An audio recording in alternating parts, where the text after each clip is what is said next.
Hello, this is Palm Sunday today, and our theme is again and again, we draw on courage. Courage is another word for being brave, and this is a long and a hard week for Jesus, and he knows that he has to be very brave. Today is the day that he rode into Jerusalem, people celebrating with palm branches.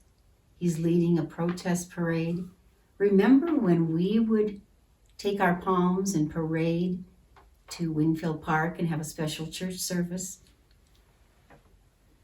Then on Thursday, Jesus has a special meal with his disciple friends. They have a lovely meal together, they pray together, and then they go out into the garden where Jesus is betrayed by one of his disciple friends. He is arrested, he is chained, and he is sentenced to die. And he didn't do anything. And this is all on Thursday. Now, Jesus knew how hard the rest of the week was going to be. But God gave him the courage to be brave. I'm going to read a story to you today that tells about being brave. As I read this story, I want you to listen to the form that courage takes in this book. See if this story reminds you of any time in your life where you were scared and you really needed to be brave.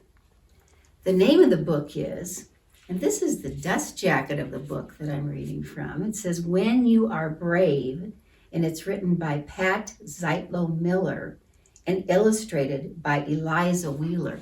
But I took the dust jacket off because I love the cover of this book. It just looks like it's about something brave. So let's read and listen carefully. Some days when everything around you seems scary, you have to be brave. Brave is a bird that steps from its nest, hoping to soar through the sky. Brave is a dog that wanders for miles, searching for a familiar light.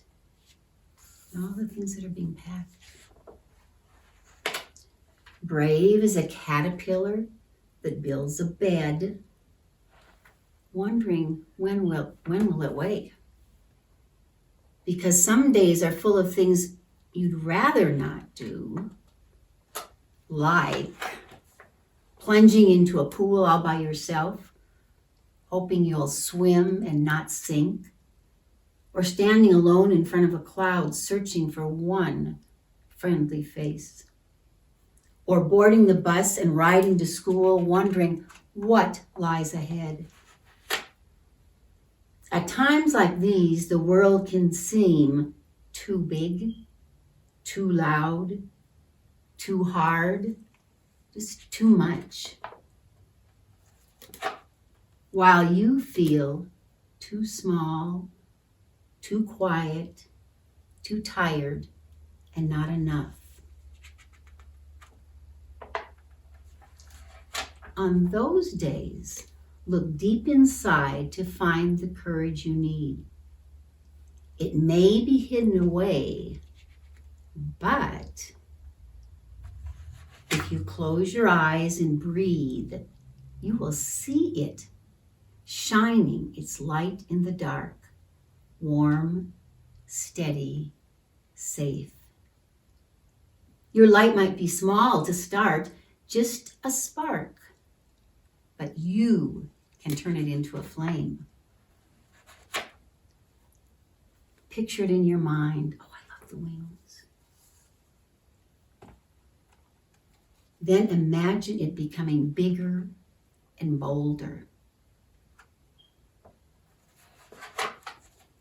You can make your courage so big that it brightens your heart, it fills your fingers, and flows to your toes.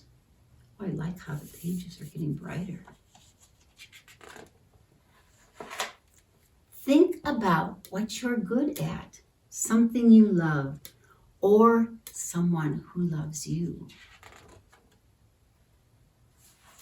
No one else will see it, but you'll know you glow, and you'll know you are ready. No matter how deep the water, how loud the crowd, how hard the ride, or how much there is to do, you might struggle, you might succeed. People might clap or laugh or not notice at all, but no matter what happens, you'll be all right. Because once you find your courage, it's easy to use it again and again. The next time life seems scary or you start something new, you can remember when you were brave. And then you can stand straight and walk tall, even a cape, knowing you are as brave as a bird, a dog, and a caterpillar. As brave as you. Did you notice when they were reading that, as I was reading, that they were in the process of moving? And that's why she was so afraid. Moving is a scary thing to think of. Well, where did you see God in this book? Did you see it in the cocoon? Did you see it in the lost dog? Did you notice how the pages start out very dark and end up so bright?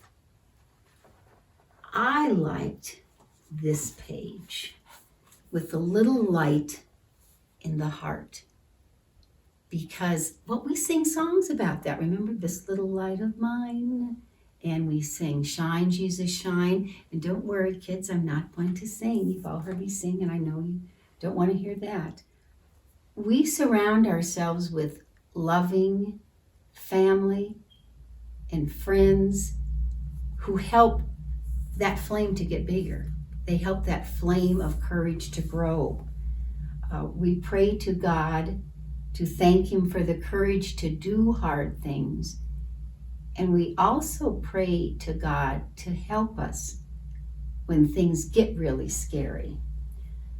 So this week, as we follow the path that Jesus takes, think of the amazing courage that God is giving Jesus to do all that He has to do this week. And then think, when you have scary things to do, God gives you that very same amazing courage. Thank you for being great listeners, and be brave.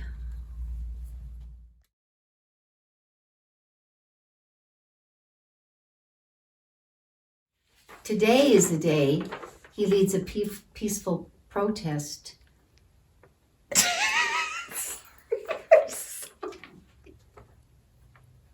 God gave him the courage. Oh, can I start again? Because I'm looking at you. Oh. Jesus was arrested, taken off in chains, and sentenced to die.